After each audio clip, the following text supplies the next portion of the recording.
In this video, I want to show you and explain you why I'm shooting more and more films with different cameras, like a Leica M6 or a very non-expensive Canon AE1 or a medium format Mamiya 7 II. And I want to show you my whole workflow. So what I do is, one of my biggest regrets in life is I didn't start photography in my 20s. You know, I started at the age of 35. It was already a world of digital, and I really wanted to get into film photography more to understand, but there's a look that I really like and the challenge. And so I challenged my publisher to make a new book on Paris in film and film only. And most of it I shot with the Leica M6, but some of it I've shot with cheaper cameras. You know, the Leica M6 is a great camera, but you can find like $100 to $100 really good camera like this AE1 from Canon that can shoot great on film. And I just want to show you my workflow. So my workflow is I shoot mostly with Portra 400 or Portra 100. I tried a little bit Velvia 100. These are films that the Velvia you really need to nail the exposure. One of the biggest mistakes I did is shooting for the highlights. You see, in digital, I kind of want to get my photos slightly underexposed, but with film, you want the opposite. In film, you want to expose for the shadows. You want to overexpose your photos. I remember a video on YouTube, I forgot the link, but the guy was showing that he was underexposing a film by 9 stop and overexposing a film by 9 stop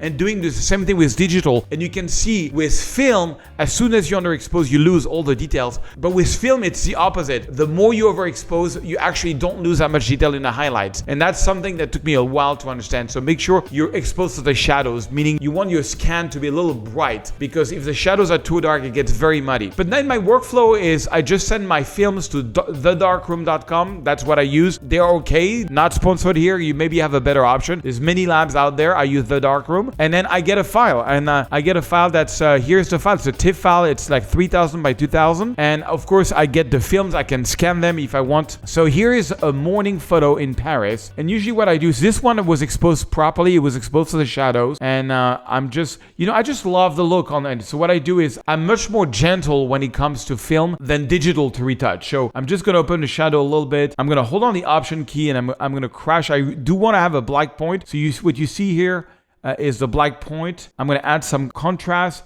I'm going to lower the saturation. And then on the white balance, there's not much you can do. It's not a raw file. So you can play around and see what it gives you. I kind of want to warm it up, maybe add a bit of magenta.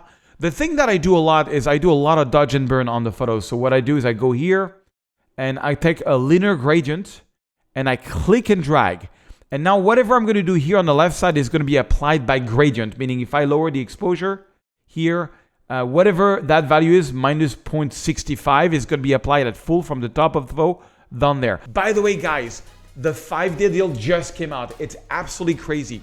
What it is like 20 top photographers that got together that gave some of their best course, and you can get them at a crazy price, and it helps charity.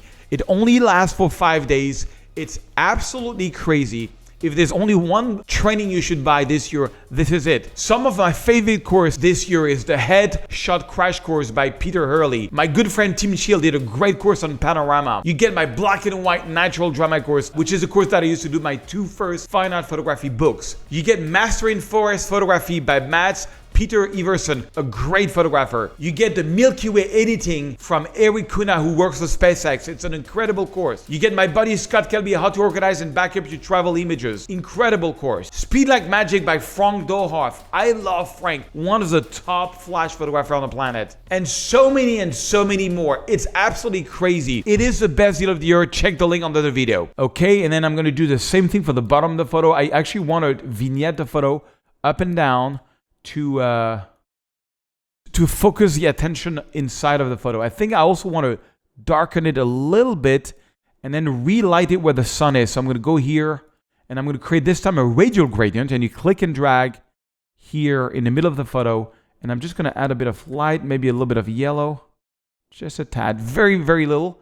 And I want to make this go behind the building. So for this, I'm going to click on the 3 dots, intersect mask with, select sky. Check this out. This is crazy.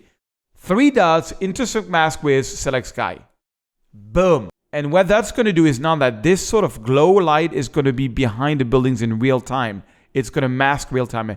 Lightroom is getting absolutely crazy. So if I show you the before and the after, not a great change on this one. Okay, this is another one that I shot. I was just randomly walking in Venice and there was a couple there. So same thing, I open a shadow, bring down the highlights. I do the black. This was shot on Portrait 400. It's actually one of the nicest portraits I ever did on film. This one is very green, so I'm gonna, once I've done like basic, just open shadow, highlight. You see, I go a lot less than I go with digital. I'm gonna add a lot of magenta to kill the green, and then I'm gonna go here, and I'm gonna take a big radial gradient over them, and I'm gonna invert it this time, and then lower the exposure so that they really come out on the photo. And then I'm going to do the inverse. I'm going to click and drag and make a little bit of light on them. Okay? And check it out. Before, after. That's kind of cool. One of my favorite portraits ever. Now, on the last two, I want to show you the Ansel Adams crazy dodge and burn zone system / really making a cool black and white. I got a lot of hit on that because people are saying like, why are you shooting color then convert to black and white? Because I like to have the option and I love the result. Let me show you. This is the Statue of Liberty in Paris. I don't know if you know this, but there was a Statue of Liberty in Paris before there was one in New York. And on this one, I'm going to go to black and white. And I'm going to go crazy because you see the eyes goes to the brightest part of the photo. So I want to dodge and burn. Dodge and burning means just making darker and brighter in some parts to really focus the eye of the viewer. So on this one, same thing. I'm going to open a shadow just a little bit, bring down the highlights a little bit. I'm going to do the black point by holding the option key. Very gentle. I'm going to add some contrast. And now, mesdames et messieurs, ladies and gentlemen, I'm going to go here and I'm going to do the same thing that I did, but I'm going to do it in 2 passes. So first pass is I'm going to make a gradient and make it darker, basically for the top of the sky. Or I could even, actually, I just had an idea. Let me delete that. Or I could just go here, select the sky, and make the whole sky a bit darker. And then I do another gradient for the very top of the sky, on top of making the sky darker. And then I do it one more time for the very top of the photo. The reason why is that a lot of masters like Clyde Butcher and Ansel Adams used to really burn the top of their photos, and I kind of want to give an homage to that. I think this one I'm gonna crop this one 16:9 because I don't know, but I want to get the top. I really want to be on the statue here, and then I'm going to. Of course, you don't get the same sharpness, but one thing I learned with film is that I'm gonna go here and add a gradient there also. I want to make this a bit darker. Yes. Like that. You know what? I'm actually going to make one for this corner. And I love to do like tailor-made vignettes, which are really based on me. And the photo looks crooked, but it's not. It's just the way, or maybe it's a bit crooked there, but all I care is having the statue there. I'm going to add more contrast. And then I'm going to add a lot of light here in the middle to focus the light on the statue. So same thing here. You boost the exposure. And then you go 3 dots, intersect mask with select sky, not select subject. And now check this out. This light, this glow, now is behind the Statue of Liberty. Okay, I'm gonna make it big, and I didn't want to make her brighter. I wanted to have a contrast. So check this out, before and after. So shooting in color and then coming to black and white. Why not? That's my workflow. This is going to go in my Paris book. And this one looks so bad but check this out. I'm going to make this one. I'm going to take whatever I did here and I'm going to synchronize here to go faster with all the masks that we did. Boom.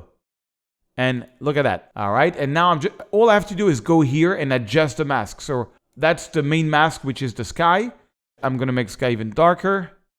This is the mask for the top of sky. I really want to go dark on this one. I don't know. I actually made a print of this for my home because I really, really like this photo, but I really had to make it much darker for it to be interesting. So you see what I'm doing is I'm just picking up the different gradients I've already done there and I'm making them basically go lower. But look at that sky now. That sky is impressive. Okay. And I think I want to go, oh yeah, this one is 16:9 also.